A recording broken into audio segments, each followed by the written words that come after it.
Hey, I'm Pat B. Oh, yeah, Adam's again out, fighting the good fight against influenza. All right, but it's all good. We have an action-packed show here on WEMF Radio. Forward bionically.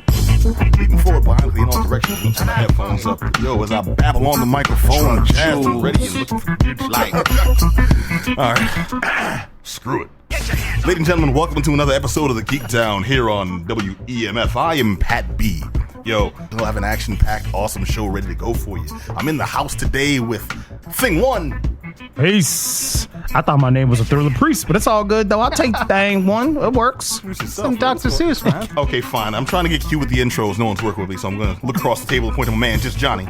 No, you mean Thing Two.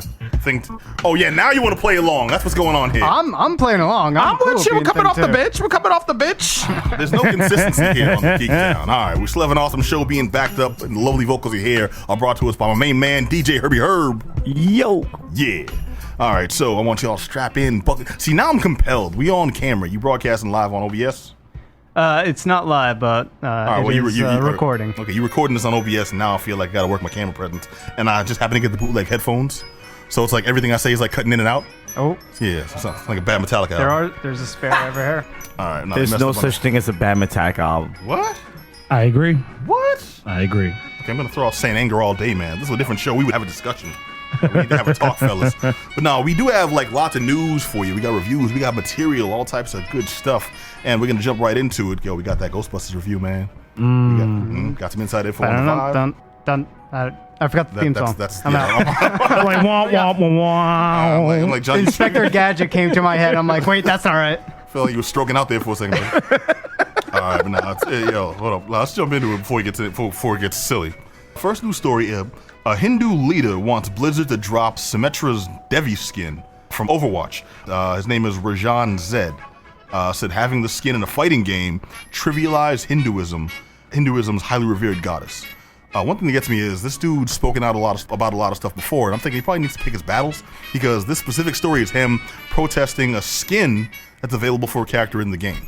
Have you all gotten a chance to like check it out? Yes, it's actually, my personal opinion, the best skin for this particular character. It did look pretty good, but I don't know how like it ties into the playing style. Well, it ties into her background. She looks like she's from Indian descent. Last name Patel, yeah. Well, it's Symmetra. I don't know her I actual character. The gag there was Patel is like Smith in Indy. Of course. Yeah. With this Devi skin, right? Kind of reel it back a little bit. Yeah. Is this used in a positive sort of way? Yeah, it's just a character skin. Like actually, there's two variations of it. Only one was like plastered all over, so I'm thinking the other one might be more toned down. Okay. But it's got specific characteristics for the goddess Devi, including like blue skin. There's different variations. It's kind of like Christ. You know, there's no one look. There's a general look people are familiar with, but there's no like singular design. So this skin, there's no singular design, but there's general characteristics that everyone associates automatically, and there are several incorporated in these skins. You know, blue skin, the jewelry, the specific look and facial features. And here's the thing that gets me. Let me finish reading out the blurb. I thought his beef initially was that it's just offensive. You know, to my people, this is disrespectful. That's what I'm thinking right now. Yeah. However, dig this. Devi is the great goddess of Hinduism, worshipped in many different forms. Like I said, this doesn't represent a particular aspect. It's like a hodgepodge of different ones. And his main dispute isn't that it's offensive, but rather it's conceptually confusing. how so? Devi is meant to be a goddess that people put their destiny in her hands and she controls. Having the character be controllable by people would create confusion, because folks would think, I can control the god in the video game universe. That's one beef. That's kind of cool. It doesn't change the character's name. Like when you select Symmetra with this alternate skin, it's still gonna say, you know, this is Symmetra. It's not gonna say it's Devi. When I'm playing Tekken and I select Eddie Gordo, but I hit B and it goes to Tiger Jackson, well, start and it goes to Tiger Jackson, Yep. I know who I'm playing. Yeah. All right, there's no like alter ego. This dude isn't like a schizophrenic. You know, he becomes the god entity of Tiger Jackson with his holy afro. It's still the same character. So this is Symmetra, but it's freaking Devi, dude. They know. Oh yeah. When I saw that, I'm like, oh, this is clearly inspired by Hindu goddess of some sort. There are many of them, gods and goddesses. My favorite is in Hindu religion. My personal favorite is Vajrabhairava.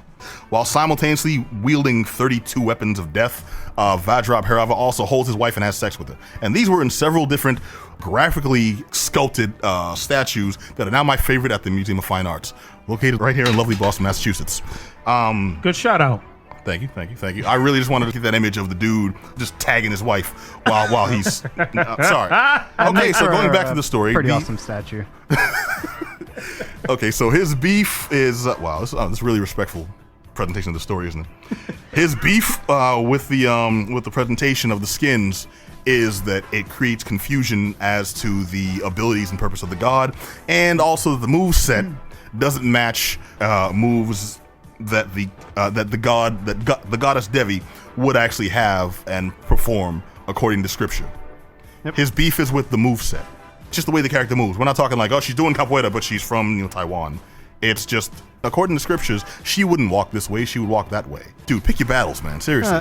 That's a little... what's up? Yeah, so if he's getting so specific as to the way she's being played, it doesn't follow suit with how she looks and sort of manifests with this goddess.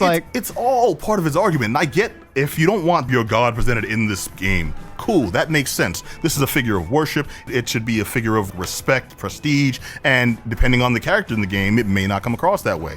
But your beef is with the move sets. I mean, I think it's one of those sort of you want to have your cake and eat it too. Mm-hmm. It's one of those. You know what? I'm not mad that my god's appearing in the game. I'm mad. Herb, you mad? We mad, Joe. All right, D-Dot. All right. I should have said something. Mad rapper. I cut you off, man. What's up? That's all good. I mean, so we sit back, I think from his lens, he's looking at it as, you know what? I'm not mad that my god's in this gang, but if you're going to do it, at least represent my god in this particular way. Mm. And I think he's trying to have his cake and eat it too, that the faith is getting a free press by being in this game via the skin, but at the same time, if you're going to do that, do it accurately. Whereas I think because us in our American culture, we work in black and white. Either say it's okay for us to have your god in the game and let us do whatever we want with it, or say it's not okay at all. And I think because we work at these two extremes, we're not really getting from what his perspective is. If you put our god in this game, at least represent my deity in the manner which I think it's okay. Make it accurate. I can see that. But and I definitely agree where you say that it's having his cake and eating it too, because basically he's saying gameplay wise, it doesn't function as it should. So now you're talking specifics of gameplay. Well, it's a skin, so you can't disregard the fact that it's a skin. If you're a gamer, apparently this guy's a gamer, he knows that this character doesn't play like his god, but you can't disregard that it's a skin and all the functionality of a skin, what a skin means. Like, it is a skin. Like, all sorts of different characters have different kinds of skins, and it's literally a palette swap of an original design. Exactly. Yes. Somebody painted this. It doesn't necessarily mean it's the character, but it looks like the character. Johnny's rocking the beard right now and the hair. If you took the glasses off, he's got a full Jesus thing going on there. Or Johnny Damon. Or Johnny Damon. If we lift up the bangs and he's got a little cross under there, he's totally going Rob Zombie. Oh, I was gonna say Rob Zombie. You took a classic rock. Okay. I don't think my eye sockets are deep enough for Hellbilly Deluxe or for Manson. Both, right? They both have some pretty sunken eyes. Yeah, all right. But Manson got them crazy eyes, boy. Okay. So not Charlie Manson. We'll say Marilyn Manson. Better. He's like 6 foot million. Like, dude, help me help you. Okay, I'm trying. Babyface though. The beard's not doing it for Marilyn Manson though. But I'm walking with you. I may not be co-signing on your route, but I'm walking with you. You picking up what I'm laying down? You got my back? I'm picking up what you're laying down. All right, cool. Thank you. Someone's in my court. Well, anyways, this is what's going on in the latest Overwatch news. Like, I think the dude just may be hurting for a protest. It's like, this isn't a huge issue. It's not to me at least, I'm an outsider. So maybe the folks in deeply ingrained in the culture, it actually is a slight. But to me, this seems like far less of a deal than they're making it. For damn sure, not like, an international news-worthy scandal, because they made a skin, and he's petitioning Blizzard actively remove it from the game. I mean, it's one of those sort of things. I mean, we're dealing with a guy who is a religious figurehead, but at the same time, he's not like the guy for the entire religion. So I mean, it's like when you have like any sort of guy who proclaims to be the speaker of all people of a particular faith group. Like, do we really want to say Fred Phelps is a speaker of Christians? Probably not. No, of course not. But at the same time, I don't claim to be the main voice for Pastafarianism, but we all know I'm a well-respected figure within that community. So I mean, where's your colander? Oh, that's what I was going to ask. On the table here, smart guy. Do you have it on your ID picture? Yes. Fair enough. I'll show you to you now because it's radio. But anyway, I mean, we have no idea what this guy's deal is. I mean, you're right. Maybe the guy is hurt for a protest. I mean, the guy was the one who came out against Selena Gomez about her wearing her bindi and whether or not she should be wearing it because it's offensive to women. So I mean, maybe she had it coming, man. I mean, I as a woman have been offended by Selena Gomez for so long. I think it's time she got hers. Perhaps, maybe, I don't know. But but any event, I think you're right. It may just be one of those sort of let me fight a fight just to proclaim my relevance, kind of like a union director, like a union boss. You know, I can't really charge you union dues if I'm not fighting for something. You know, every now and then Fox has to make a movie. We're talking about it. Yes, we are. Damn, I didn't even realize that. He got me. You win this round, Rajan Zed. Oh, to say he won means that you were at war or some sort of battle with him. All right. You submitted an affidavit and got it turned over by default because no one cared enough to battle you. Rajan Zed, refugee from Police Academy. Zed. Okay, yeah, that dude. Bobcat Goldthwait, right? Never mind. Yeah. Cool. Random banter. All right, it's that organic stuff that eventually gets cut out. Okay, next news story though. Sex Game has been canceled after taking in 5 figures a month on Patreon. The game Breeding Season is a new it was going to be a sex game that billed itself as Harvest Moon meets hentai. That is a hell of a title, by the way. Breeding Season. I know. I feel like it should be accompanied by a splatter sound. Just Breeding Season. Oh, you see the artwork for it? No, I did not actually. All I saw was like the title with a bunch of characters standing like in front of the title itself. Yeah, that's the line for the orgy. Yes. Yeah, and it's basically, you know, like, oh, all right, this is like anime porn celebrities, porn stars. You know, the big muscular dudes. You got the ladies these were of all figures. sorts of shapes. Well, no, they're not known figures. They just look like. They're just known to you because of your video collection. Yes, absolutely. All right. All right. Okay.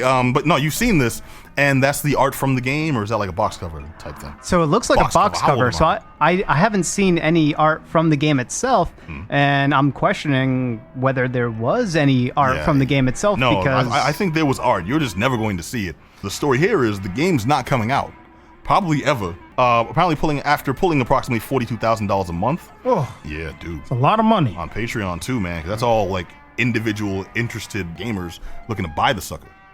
But after pulling $42,000, development on Breeding has completely ceased. Details are murky about like what exactly happened between the crew, but it was a 5-person crew total, each one having, I'm guessing, equal stock in it and equal stake. And the art director, dude named Vladimir Sandler, left the project with his proprietary art, which he still owned thanks to his contract, to start a new project with all his portion of the funds as well.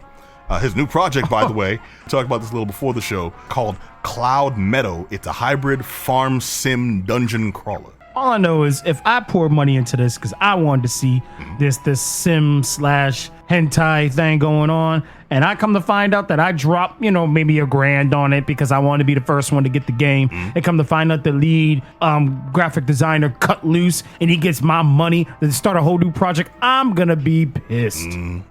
This is Boondocks shady territory because it is.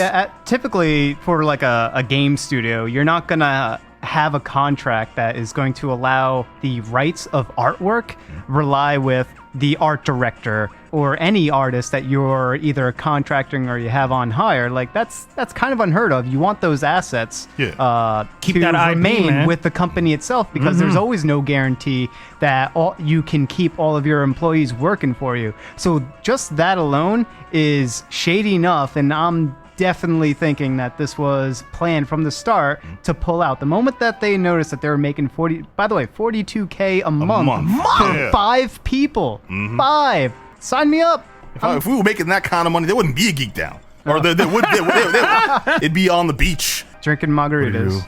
Today on I the beach. paid someone to drink a margarita for me. Yo, dog. And tell me how it tastes. No, what I really want to know is how pissed are the people that invested their money and there's been no cause whatsoever about a refund? Like, I know you said you'd be pissed, but Herb, you actually gave money to this. Now you're not getting your porn. How do you feel? Awful. What am I gonna do? I know, thank you. Actual testimony. Dude, the situation here is there's been no official claim as to what went down between these cats to break up the group. Hey. The team is only 5 people, and this one dude said, "You know what? Screw this." Also, I should point out this hasn't been like a few months, and we've gotten all this money. This has been in development for about approximately 4 years now. Oh, Yeah, 4 years. you're pulling in $42,000 a month for 4 years. I'm not a math major, but I know it's a lot of money. Yeah. It's been in development for as long as they can milk it. This, to me, as far as I'm concerned, this screams like conspiracy, sham, like people got ripped off. I agree. I'd I like to agree. think, yeah. It's suspect, man, because I can't even get a job. Freaking working at a nonprofit that pays me $20,000 a year without signing away my IP. You know what I mean? Your intellectual property to any organization you sign away is immediately theirs. You know that when you sign the dotted line. For the most part, I mean, if else you got juice, the most you can hope for is that you're able to keep some of it and they get some of it, and it's a shared sort of IP that, you know what, I can use it, you can use it, we both use it together. But to say that I'm cutting loose and I'm taking all my IP with me, that's just unheard of. And Unheard of. Contracts And not are only flimsy, that, man. it's the art director. So to see any proof of concept or work in progress, well, now it's pulled falls. out of this particular project. So now you can't even see where your money went to. Well, here's what gets me. He said he's taking his. He's given very few statements, and supposedly that's under the advisement of legal counsel, which I also do think is pretty shady. That makes him look all the more culpable in the situation. But he's repurposing the existing art, quote unquote, supposedly repurposing the art from the hentai game to the farm simulator. What the hell kind of farm is taking art from a hentai game? Well, I don't know what they're doing to those animals. Well, the but it hentai- damn sure isn't wholesome. Well, the hentai game was /farm as well, so I'm not sure if like the hentai characters were like, yeah. you know, the farmer and the farmer's wife with the pigs or whatever, and Right. and the horses. So I'm assuming he probably took the animal aspect of it and kept that, but not the actual people themselves. So I'm assuming like maybe the backdrops he might be repurposing, but in the end, he just stole these people's money. There's just no Yeah, other way yeah. around it. And to Dude. clarify, the one piece of art that I did see, all the characters that were there, and there was like probably 20 of them, I saw it 15, too. 20 of them, they all had the clothes on. So, They did. yes. For now. Well, Well, I guess the one I piece guess of art I saw. forever because this game's not coming out. I guess forever. The whole damn thing stinks, first of all, man. It does, Bugs yeah. the crap out of me. Now, since the development team was only 5 people, this has pretty much crippled the project and kind of crippled the company. So odds are we're not going to see a breeding season anytime soon, possibly ever. And there's no, well, no, we're gonna see the friggin' we're gonna what is it? Cloud Metal's coming out with that level of money. This dude, we're seeing that game fairly soon, probably tomorrow. So keep an eye out for it and follow on the story. If you have any inside information, if you have any claims, hit us up, because dude, I kind of want to know what the hell's going on. But what I want to know a little more, I'm thinking possibly, is who you gonna call? Who you gonna call? Ghostbusters. There you go. That's what I'm talking about. I was gonna say, the police. What? Because they just took Wait. my money. No, we're talking about Ghostbusters, the 2016 release starring Kristen Wiig, Melissa McCarthy, Kate McKinnon, and Leslie Jones. the marketing term, rise to the call or something Rise to like the that. call. It's, if you see something, say Answer the call. Answer the call. Answer the call. Okay. Let me see something. Say I think something. it was like, yeah. A little different. Just out in theaters, and dude, first of all, I will say this is not a remake. It's a reimagining. A reboot. Okay, yeah, no reboot. A reboot of the franchise. I'll say a reboot of the franchise going in a different direction, because I thought it would be Okay. the same archetypes of characters, the 3 scientists and the one black guy. Now the 3 scientists and the 1 black female, and they're just going to do it with a more female perspective, which is pretty much what the internet was blowing up about. Yep. And not that that'd be a bad thing if they do it right, but that in itself would be hardly scrutinized, and very little detail was given about the plot. Had they been a little more transparent with that, jokes wouldn't hit as surprisingly as they did, but I think they would have gotten a lot less flack. You got to pick your poison on this one. I mean, I don't blame them. I mean, if I was on their marketing team, I would do exactly the same marketing they did, because at the end, I need you to get there and see it for yourself to make your judgment. It's one thing to have keyboard warriors complaining about the whole thing and not even giving me the opportunity, versus somebody like you two gentlemen who actually went out to go see it. And I plan on going to see it at some point, but it's one of those sort of things that I don't blame them whatsoever. by holding it close to their chest when it comes to letting out the plot or anything like that, because that's exactly what would have happened. Well, I had a conversation with my roommate, and he was following through on the hater perspective, that there was this Ghostbusters 3 script that existed for years and years and years, and it kept getting pitched to a bunch of different production companies, and it never got funding to get made. Finally, someone else comes in, scoops up the rights, and makes their own script, a reboot, in that most fans didn't want the reboot. They wanted Ghostbusters 3. That holding on to those, I don't know, those nostalgic facets, that I think has done a disservice to a lot of stuff. But was the video game like kind of like the sequel? The video game was the sequel that yes. everyone was clamoring for, and I think since we had that, you don't need to get that in movie form. But At it wasn't opening the weekend. same story. No, definitely very different Not story. the same story as the proposed Ghostbusters 3 story. Yeah, just to lay it out, if you're familiar with the original Ghostbusters, there's 3 scientists. They worked together. They were friends. They all got fired from the same university. They went into business for themselves as paranormal investigators who eventually created equipment that could capture and contain ghosts. And that's how they became the Ghostbusters.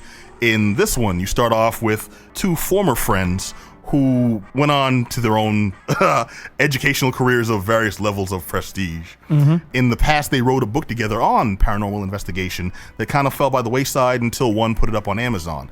It got popular with the right audiences, and that ends up bringing them back together for the purpose of quelling this new infestation of paranormal activity in New York. And reigniting their passion for proving that paranormal exists. Yeah, that was kind of a side plot to it. Right. Just for context, in the original Ghostbusters, they believed in ghosts and they were struggling to prove it. This one starts off with they used to, and now they don't really. But they're in kind of a situation where they're forced back into that. And that's another thing that I got in this that I didn't expect. There was struggles with their interpersonal relationships. Yes. Yeah. And it wasn't like a whole big, it wasn't a Lifetime movie. Oh, I don't really That's wanna why it was catch like ghosts with her touchy-feely. because, like, not at all. It was not harped on. It was touched on, and it became kind of an interesting back plot that they touched on here and there. But they went back to it. It wasn't like a constant thing that's looming over their heads the whole time. So as you're saying, it wasn't as big of a plot device as Peter Venkman and Sigourney Weaver, or whatever her character Dana name was. Barrett. It comes back to me. The mind goes over time, but in the movie, she was Dana Barrett. But yeah, so that was a much more important plot device for that story on the original Ghostbusters, whereas this one, the bonding and sort of the interaction between these 2 college friends, it wasn't as integral to the overall plot. Whereas the original Ghostbusters, I'm going to substitute a word there. You say integral. I'll say Yes. heavy-handed. It wasn't as heavy-handed because that's the thing we expect. If it's a movie about the relationship, then yeah, it can be there. If it's a movie about something else and the relationship is in there, it almost always is just like forced on you. Okay. So in this situation, they specifically made sure that it wasn't heavy-handed. It wasn't imposed on the audience.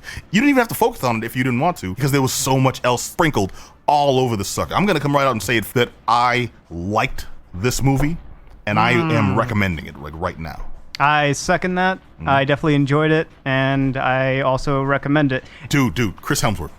He was hilarious. Dude. Hilarious. Thor did it up. Thor was the shite, man. I laughed my ass off. He was good. And I didn't think I'd buy him as a comedic character, but he did a thing where he touched his face in a very specific way, and when you see it in context, it's hilarious. Every cameo was awesome. Almost every cameo was awesome. It was every cameo that you wanted, and that was possible. That was possible. Almost everyone. We didn't see one specific person. Oh, Pencil. Yep. Yeah, but it's. Oh wait, no, not him. Nobody wants to see dude. Nobody wanted. He may be locked up now. I don't know. No. I'm talking about Rick Moranis. Yeah, it's not a spoiler, man. He's not in the movie, so if you're going for him, It was a hope. It was a hope. nah, a hope. nah. But mind you, only Rick Moranis and That's what I know, man. and Walter Peck. Yep. You talking about only the 2 of them. Everyone else found a way to get in there. This movie had balls. That's the thing I really didn't expect. Punches weren't pulled. Topics were approached. Topics were broached, including. Okay, you can back me up on this because this may have been my interpretation, and I may be wrong or not. But you saw Herb. We are now in the bubble. Yes, Me and you. thank you. Okay, we are the ones who saw this movie, and we went in with expectations of a straightforward ghost-catching film. This presented various forms of comedy, drama in the right places, bits of nostalgia. They didn't shy away from the nostalgia that everyone expected, but it wasn't one big love letter to Ghostbusters fans. I would say that they went kind of heavy on nostalgia. They definitely, I mean... I think they used it strategically. There was a lot, but there was also a lot of other movie that was there. There was. And the nostalgia was very quick, but they used it in many different ways. They used it as remember this particular symbol or character, or remember this particular joke, and it was very, very quick. But they did use a heavy amount of nostalgia, but because they didn't shine the spotlight on it for so long, and the movie was quick. So they weaved it in pretty well. Quickly paced. I think so. I think it was just the right, like they just filled that tank where any more, like even a little more, and it would have been too much. Over the top. But they got just that sweet spot of so much in there where it's like, I love that. I remember that. That was, and they did that. Oh, yet you didn't feel like, oh, they're forcing this on us again. Oh yeah, no, really push that. Oh, come on. Yeah. It wouldn't upset you. And I think it was ballsy to make the primary antagonist of the movie be I'm with you. The villain in this movie is everything the trolls have been presenting about this movie in real life. Really? It's almost as if they didn't start writing the script until after the hatred happened with the backlash. Yeah, that's hilarious. I love it, dude. I'm very impressed by that bit of story presentation. There was very little misogyny in the movie, and where it actually came from was the villain presenting the same kind of misogyny that the movie was getting in the forums and comment sections and things. And I'm like, that's very clever. That's actually damned impressive. The only one that makes comments like those, the only one that makes the racial comments about Leslie Jones, the only ones that make the queer comments about Kate McKinnon, the only one. Yeah, it's like, and that's another thing. There was like a lot of queer humor I didn't expect. It was very progressive in that respect. I took a lady friend and she was spotting out, it seemed like so-and-so had a thing for so-and-so, and a lot of the humor was there. I'm like, that's what that was? I'm just like, I'm just a dumb dude. I'm like, comedy, funny. They got guns. I was very surprised by how much I enjoyed this movie. Like, laugh out loud at several points. Yeah. It was the big thing about this movie that I wasn't expecting was that they had so many jokes lined up. Not all of them stuck. Some of them were... They definitely fell flat, but because there was so many jokes, it was impossible to not laugh while watching this movie. You were bound to laugh at something that they did. There were some jokes that they built up throughout the entirety of the movie, but because they poorly edited it, this one joke towards the end of the movie that they were building up with one particular character, I think you know what it is. They edited it the wrong way and they ruined the timing of it. Well, we can't let this be a love letter to Ghostbusters. No. I thought it was a very good movie, spectacularly good, but not spectacular. Yep. It was a very funny movie. I would highly recommend anyone see. Take friends, take a date, go by yourself. It's worth seeing, but it's not an entirely perfect movie, which I think is what a lot of people were hoping it would be. Like, the immediate nth degree is it's getting a lot of negative press. We want it to be the greatest thing ever. It's a good movie, but it still has its flaws. I honestly will say, as much as I love the work of Kristen Wiig, I think she was the weakest part of this. Really? Which one was that? Kristen Wiig. She was the main one from Columbia. Okay, yeah. That the movie starts off with. She's essentially the foil we're following that leads into the Ghostbusters. So it seems like it's her story before it becomes the story of the Ghostbusters themselves. The equivalent of Peter Venkman. Yeah. That's another thing. Like I said at the start of this review here, we expected direct allegories for each of the original 4 Ghostbusters. Leslie Jones was going to be the serious, just kind of there for a paycheck black Ghostbuster. Kate McKinnon had the Egon hair. She's going to be the smart one that does all the hard science and is very serious. And the serious one. The serious one. She made this movie for me because she was crazy. She was awesome. She was the hard comedy character. Yep. Yeah. Her character, I wasn't expecting at all. I was expecting Egon. I was expecting Egon too, right? And just very stern, very like, not laughing at anything, not like jokes flying over her hair. Not at all. She was making the jokes and making it according to her character and the way her character was written. absolutely love because Yeah. I can't say anything, but like, No, I'm right there with Yeah. you. It was perfect. If anything, if you absolutely need to have that correlation, she would be a hybrid of Ray Stans and Peter Venkman, but everybody else in the world is Dana Barrett to her. And I love her for that. She made this movie for me. That's all I could say. Like, I went for curiosity. I would pay to see it again, specifically for Kate McKinnon. There was great chemistry. There was great chemistry between 3 of the 4 Ghostbusters. Kristen Wiig, I felt, it's not that she didn't fit in.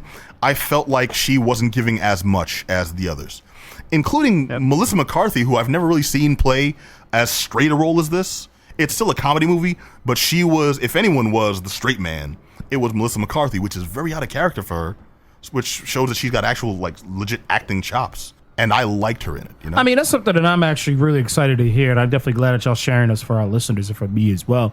I'm not sure if Herb could chime in on this, but I mean, for me, approaching the movie from the outside in, many of these actors have already been typecast already, and that one would assume from the outside looking in that McCarthy's going to be the slapstick funny one, because that's what she's always been typecasted as, and that Wig's going to bounce off her and be is going to bounce off her and be just as slapstick. And looking at it from an outside lens, I would assume that Kate McKinnon will be kind of fading into the background, like you're saying, be kind of straight man, and Leslie Jones being just token black person who's kind of there, who fills in every now and again. But I mean, I'm a McKinnon fan. I like McKinnon from jump, from her first time she stepped on scene as a feature cast member on SNL. I'm been a fan of hers, so I'm really glad to hear that she expressed her range. She, in many ways, made the movie for you, as opposed to it being what the obvious assumption would be, that we would get McCarthy, what she was at Tammy, just slapstick funny, or was the other Spy? Yeah, Spy with Spy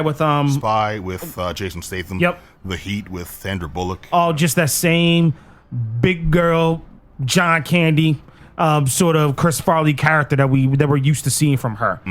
So I'm really glad to hear that she played straight man in this, to see that range, and just by I mean, Kristen Wiig taking a back seat in many ways, kind of driving the plot. Correct me if I'm wrong, but this is what I'm gathering from y'all, that she kind of drove the story along. She was ultimately steering the story, but at the same time, she wasn't the one who was calling the direction of the story. Was that She was safe to supposed to say? be, yeah. She was supposed to be more of the sympathetic character that you really want to see succeed. But by the end of the movie, you're wondering, what are we seeing her succeed at? Her main motivation is kind of out the window within like the first 20 minutes of the movie, and that's an important plot point. But that never comes back. You expect that's going to be a farther plot point that they give you a taste of at the beginning, and that's going to be the overreaching.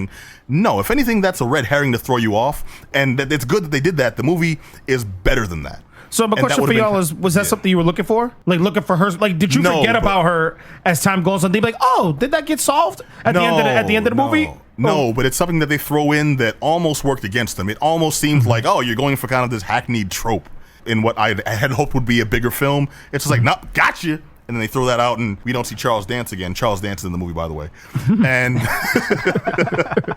And the movie itself presents it as something better. It's just like, we hid your new action figures in this 1,000-piece puzzle box. Psych. Happy birthday, something like that. it was less about telling one character story, and it was more about telling each of these 4 characters getting together and becoming the Ghostbusters and telling a story of.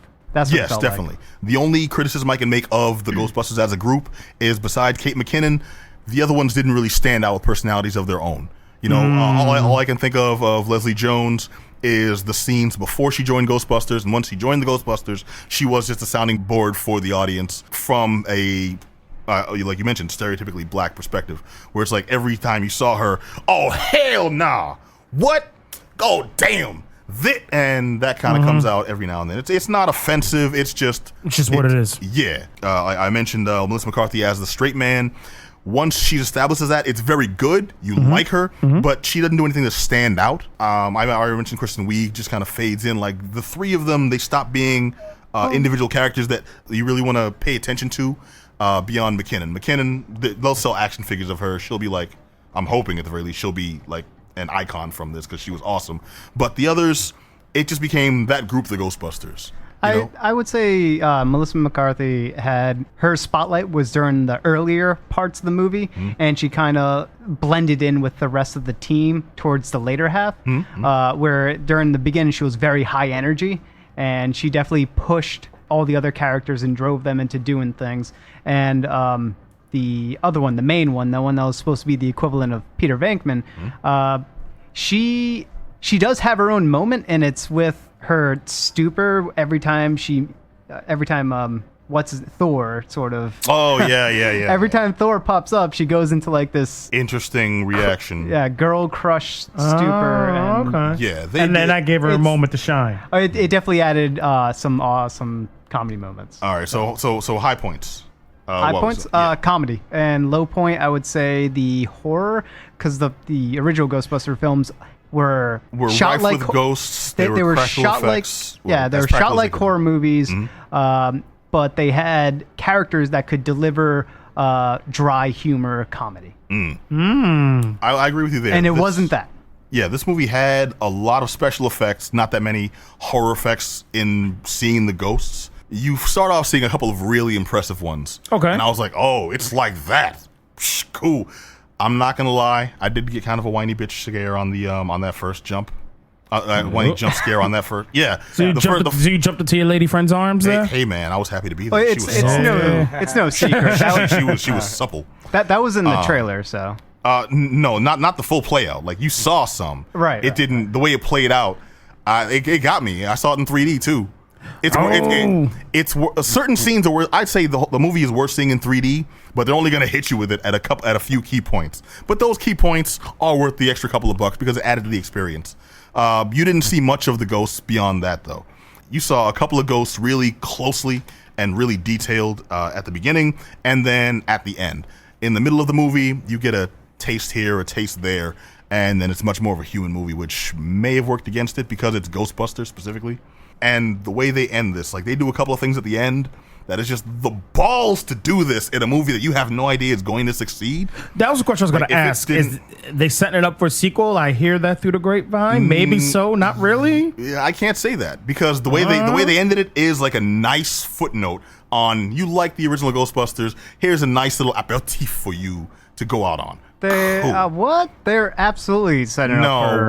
What I'm saying Uh-oh. is if this movie wasn't popular, Yep. the gumption to end it the way they did, I mean like before credits, after credits, everything, like just the gall to do that. And if this was a bad movie, like if we walked in there, yo man, can you believe the corny stuff they did, and then to end it this would have been spit roasted.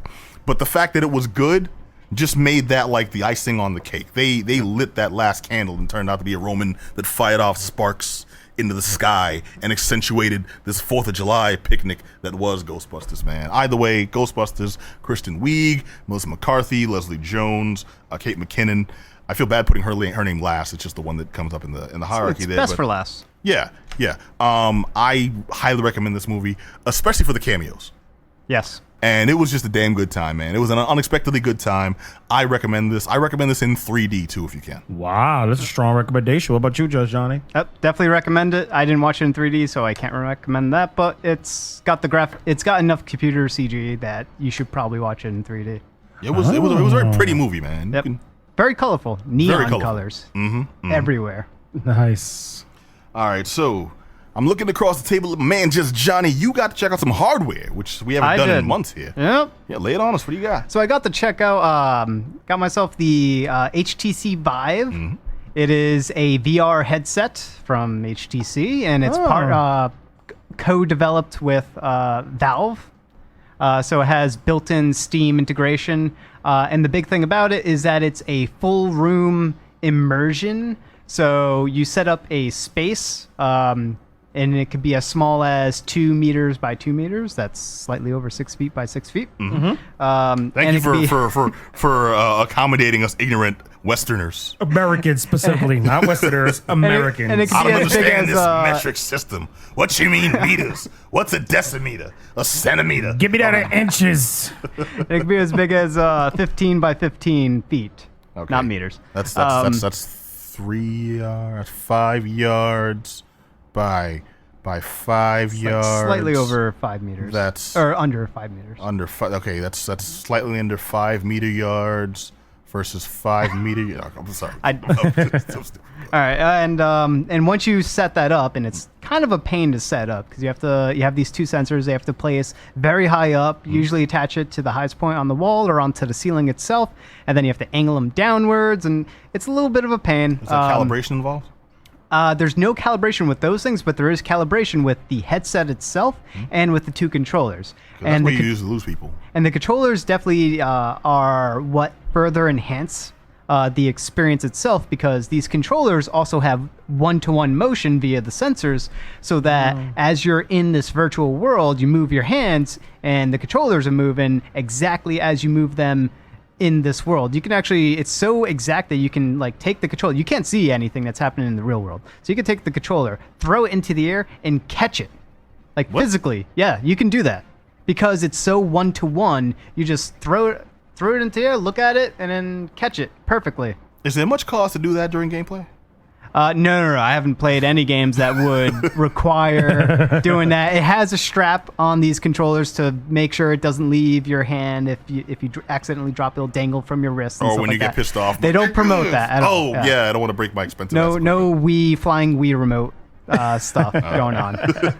Learning from their mistakes. And also with this package, it comes with 3 free pieces of software. 2 of them are more gaming experiences. One of them is a more surreal 3D drawing tool. I'll get to that one kind of last. You got your Mario Paint?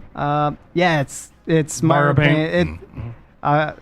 It's totally Mario. It's called Tilt Brush. It's quite Mario the experience. There's no flies to swat, or at least I couldn't find any. Oh, but I came for the flies. No flies. And there's no like Yoshi music generation.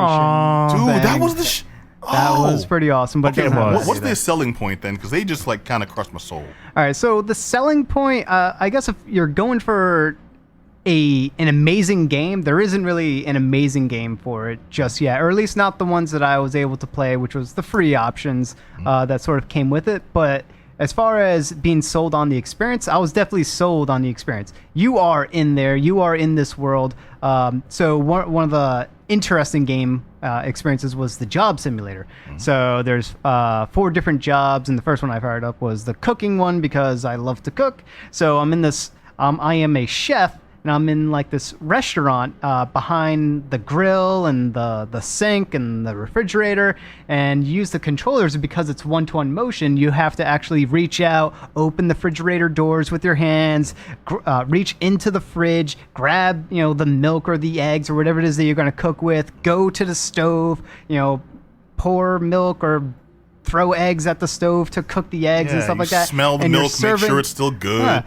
You realize these aren't my regular brand of eggs. You throw them at the wall. You fire the busboy. Or you throw it at the robots that are your patrons, and it's hilarious. You throw it at your customers. Everything. I threw everything at the customers. Gordon Ramsay simulator? What's going on there? Pretty much. They didn't mind. They were robots. They just turned to you. Who doesn't looked. mind having virtual food chucked at them? Maybe they didn't. Hey, Man, I came to patronize your restaurant, sir. I was hungry. My money is just as good as anybody else's. How dare you? Man, tell me you told that to the it's lunch iRobot rush? robot. The iRobot robot will be taking that. But this was It's like you gonna part take of how it, exact the experience was that I'm just throwing it like I would a normal like softball, because I was awesome. picking oranges and throwing it, and there was no like button press to do this other than squeezing the trigger and letting go of the trigger when you want to release. Everything else was like purely physics based according to my arc. I feel like this. I feel like this might not be like actual intended purposes of the hardware. This is just you abusing the system. It was in there because there's some gameplay moments in Job Simulator where throwing stuff at certain things or robots was intended. Well, I'm hoping if the job is like it's like pitching coach or something. Right. You said I went to the kitchen and threw eggs at my customers. Like that's a there's little another different. one with a mechanic shop, and you're a mechanic and you're supposed to be repairing cars, but you're like just taking out a piston and replacing it with a banana and like doing also you're messing up the customers' cars, and then you could take their parts, and there's a trash barrel with a basketball. Backboard? The backboard right next to it, so you can just. It's meant for you to like take parts and just throw it right into the thing, and if you land it inside, like confetti shoots out, and you hear like little applause, like yeah. What kind of business environment are they cultivating, man? The ethics here are it's a comedy non-existent. job simulator. So Okay, That's all right. awesome. It's actually very fun, even though it's called job simulator. You think like job, like no one enjoys doing their job, but this was Yeah, it was I very thought fun. it would have you like sitting there at a desk job doing like TPS reports. I really They thought so, actually do too. have a desk job. That They is have a one of desk them. job simulator? I didn't get to try that one, but I had my roommate try that one, and that was very fun just to watch him play it because he was taking staplers and throwing it at. Did he took Milton stapler? Then give back to No, you virtually pick up a copier and just like bonus round. Oh, there was a copier there, and he took a copier and you PC get- low letter. Oh, you get like donuts. You put the donut in the copy machine, and then it copies a donut. That's hilarious. You could take food items, and if you grab it and put it up to your real mouth, you'll eat it. Okay, so in-game. that's that. Okay, so it's teasing. Actually, no, maybe it's a good diet simulator then, because you eat in virtual food. Your Yeah. brain thinks you're full. Your body's like, I'm wasting away. Eventually, dysentery sets in. Yeah. It's a modern day Oregon Trail. So I can okay, see okay. I can see this going all types of ways once you start integrating sex and all that to it. I can see it going all but types you of ways. took it there. The Japanese already It's have gonna that. go ahead. the I'm sorry. more- It's the got more that vagina cup infomercial that they passed around on YouTube with the dude and the virtual breasts. Gotcha. Peeped it. Yeah. Go ahead, Johnny. The more, So the more Johnny, surreal. how did you find fondling the virtual breasts?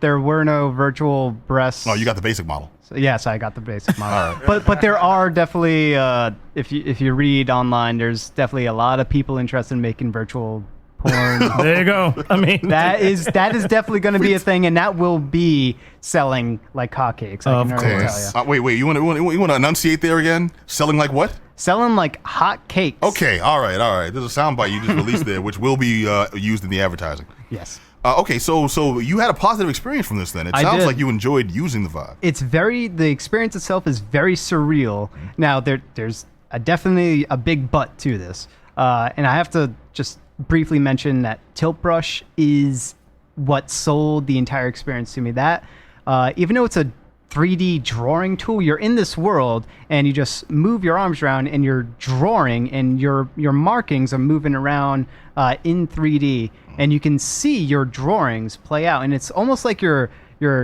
painting and sculpting at the same time, and it's hard to explain, but it is amazing, absolutely amazing, because they have a bunch of built-in like art showings that other people sort of put together, and you can see every brushstroke that they do as it's playing out, and then eventually it shows like the final result, and because it's room scale, you can walk around these virtual pieces of art and look at every single possible angle of it. They And made a holodeck. it is a holodeck, yes. It is absolutely a holodeck, and it's amazing experience. Now, So is all the available software like right now? It's all proprietary. Will it stay that way? Or are there plans to expand and have third-party developers actually make? no, it's definitely third party. Anyone can develop for the Vive. There's actually quite a large number of studios that are working on their own VR experience. I think it's well over 100 different projects are in development right now for the HTC Vive. I do got one quick question. I know about to wrap this up. So from if I'm a person that's sitting in the room watching you go through this virtual experience, is there any way it could be fed to a TV for me to see what you see? Yes. That's what I thought. All right. I have That's awesome. so as my roommate was doing his thing, I mirrored the result onto my computer monitor that was running it, and I could see what he was doing. I couldn't hear it because I didn't set up the audio that way, Right. and he had the headset on. But the his head. capability's still there. It's still there, and I was watching him doing it. It was actually hilarious just watching him interact with the world and doing the silly stuff That's that he was awesome. doing. Y'all having your own version of Strange Days, where it's like he's seeing what you see on the monitor, but what you're actually seeing is a program you made, where you walk in to the room and just like beat him to death with a baseball bat for being late on the rent. The best part is like while someone's in VR, just touching them, and it feels so weird to like accidentally bump into something or to get touched by someone while you're immersed in this virtual world. It's a little startling. But the big problem with it is that you need to make sure you have the hardware capable of running this. You need a fairly... I can't run this on my Lisa. No, you My definitely Apple need a IIe? fairly beefy system in order to run this thing, because the big thing is that you need to run it at 90 frames per second. You could probably get away with 90. 60, 90, yeah. You could probably get away with 60, but you're on the board. That's completely up to your stomach and whether you can handle it. I have a very strong stomach, and I got motion sick twice while using this. Now, it wasn't for software that was intended for virtualization, so I will say that as a caveat. And I know I wasn't running it at 90 frames per second because the system I'm currently using it with wasn't powerful enough.